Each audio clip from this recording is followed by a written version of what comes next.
नमस्कार। आज के इस वीडियो में हम कक्षा 10वीं के रिजल्ट बनाने में जो समस्याएं आ रही हैं उसका विश्लेषण करेंगे। तो हमारे पास जो पॉइंट है, हमारे जो आदेश है 3.15 का हम चौथा पॉइंट पढ़ते हैं। उसमें दिया हुआ है कि सालावार औसत अंकों की गणना निम्नानुसार की जाए। सर्वप्रथम समस्त छात्रों के समस्त विषयों के प्राप्तांकों का योग करें तथा प्रायोगिक भाग वाले विषय में भी प्रायोगिक परीक्षा के अंक जोड़ते हुए प्रत्येक परीक्षार्थी को 100 में से अंक प्रदान करें। 100 में से हमें अंक प्रदान करना है। इस प्रकार प्राप्त संख्या को साला की कुल संख्या से भाग देना है। जो पूरा ग्रैंड टोटल होगा उसे हम साला की कुल संख्या से भाग देंगे। भाग देने पर प्राप्त संख्या ही आपकी साला के हाई स्कूल परीक्षा वर्ष 2021 के औसत अंक होंगे। उदाहरण स्वरूप यदि आपकी साला में कुल 92 छात्र हैं तथा समस्त छात्रों के समस्त विषयों के प्राप्तांकों का योग 30,467 हो तो 30,467 बटे 92 हमें करना होगा। और उसके बाद हमारा जो औसत आ जाएगा 331.16, ये है उदाहरण में। तो 331.16 अंक ही आपकी साला के औसत अंक हैं तथा इस अंक का प्रतिशत 55.19 है। तो हमें यह देखना है कि ये जो है हमारे 3 साल के अधिकतम औसत से बढ़ा तो नहीं। तो हमारे 3 साल का अधिकतम औसत हम कहाँ देखेंगे? हम देखेंगे उसे एमपी ऑनलाइन में देखेंगे, और यदि ये उससे बढ़ गया होगा तो फिर हमें उसे मॉडरेट करना होगा। तो मॉडरेट कैसे करेंगे? देखिए, तो सबसे पहले हम 3 साल का औसत हम एमपी ऑनलाइन से कैसे निकालेंगे ये समझ लें।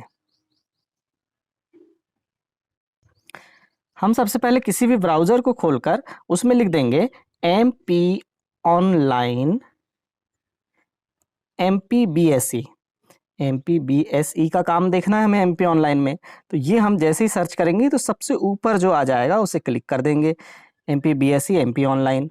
तो देखिए यहाँ पर आ गया। यहाँ पर ये देखिए, ये राइट में लिखा हुआ है लॉगिन। तो इस लॉगिन पर जैसे ही हम क्लिक करेंगे तो हमें प्राप्त होगा, देखिए इस तरह से ये पेज हमें मिल गया। लॉगिन में जो पेज हमें प्राप्त हुआ है इसको हम डेस्कटॉप साइट मोड में कर लेंगे। ये देखिए ऑप्शन में जाके हम इसे पहले, ये देखिए ये डेस्कटॉप साइट पे क्लिक कर देंगे तो इस तरह से यह पेज कंप्यूटर की तरह खुल जाएगा। यहाँ पर देखिए, यहाँ पर डेस्कटॉप साइट होने के बाद हमारे पास ऑप्शन है सेलेक्ट। हम स्कूल चुनेंगे। फिर उसके बाद इंटर यूज़र नेम और पासवर्ड। यूज़र नेम क्या होगा? आपके संस्था का 6 अंकों वाला कोड होगा। G2G लॉगिन, स्कूल लॉगिन और DLED लॉगिन, 3 प्रकार के लॉगिन खुल रहे हैं। हम स्कूल लॉगिन पर क्लिक कर देंगे। स्कूल लॉगिन पर जैसे ही क्लिक करेंगे तो यहाँ पर नीचे एक लाइन लिखी हुई आ जाएगी जनरेट पासवर्ड। यदि हमारे पास पासवर्ड नहीं है तो हम इस जनरेट पासवर्ड पर क्लिक कर देंगे। जैसे ही हमने यहाँ जनरेट पासवर्ड पर क्लिक किया, हमें यहाँ पर ये 2 ऑप्शन मिल जाएंगे।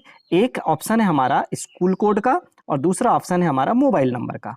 तो स्कूल कोड वाले ऑप्शन में हम हमारे स्कूल का 6 अंकों का कोड लिख देंगे और मोबाइल नंबर में हम अपने प्राचार्य महोदय का मोबाइल नंबर लिख देंगे। और जैसे ही हम यहाँ पर सर्च पर क्लिक करेंगे तो सर्च पर क्लिक करने के बाद वहाँ पर एक मैसेज आएगा कि संबंधित मोबाइल नंबर में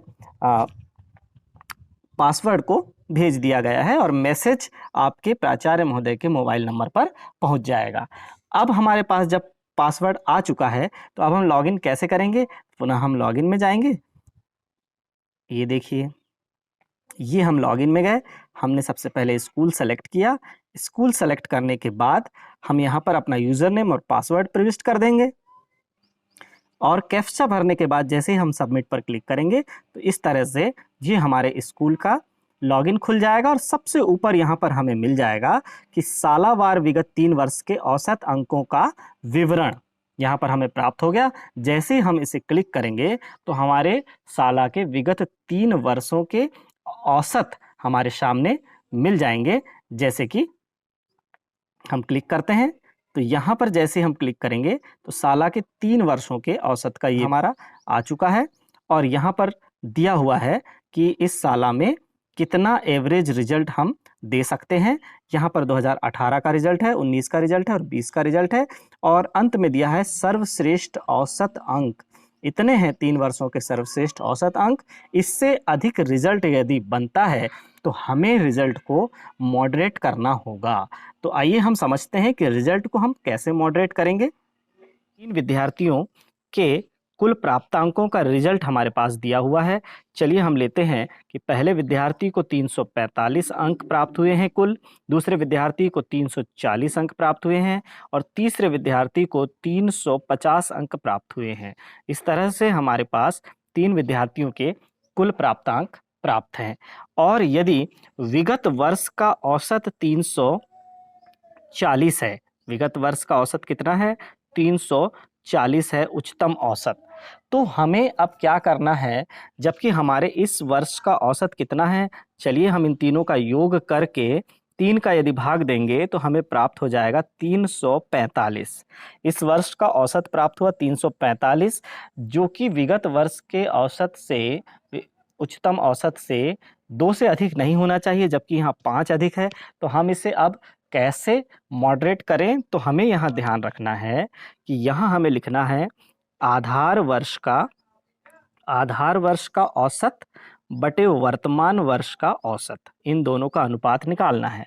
तो आधार वर्ष का औसत कितना है? 340 है और वर्तमान वर्ष का औसत कितना है?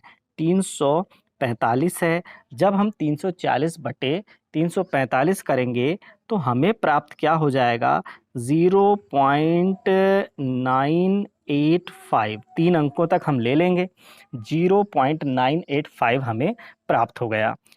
जब हम इस पहले अंक 345 में 0.985 का गुणा करेंगे तो हमें प्राप्त होगा 340। फिर देखिए इस 340 में हम जब 0.985 का गुणा करेंगे तो हमें प्राप्त होगा 335। दशमलव को समायोजित करेंगे हम। फिर इसके बाद जब हम 350 में 0.985 का गुणा करेंगे तो हमें प्राप्त हो जाएगा 345। और जब हम इन तीनों का अब औसत निकालेंगे तो हमें जो प्राप्त औसत है वह कितना प्राप्त हो जाएगा? तीनों का योग बटे 3 का जब हम भाग दे देंगे तो हमें प्राप्त हो जाएगा औसत 340।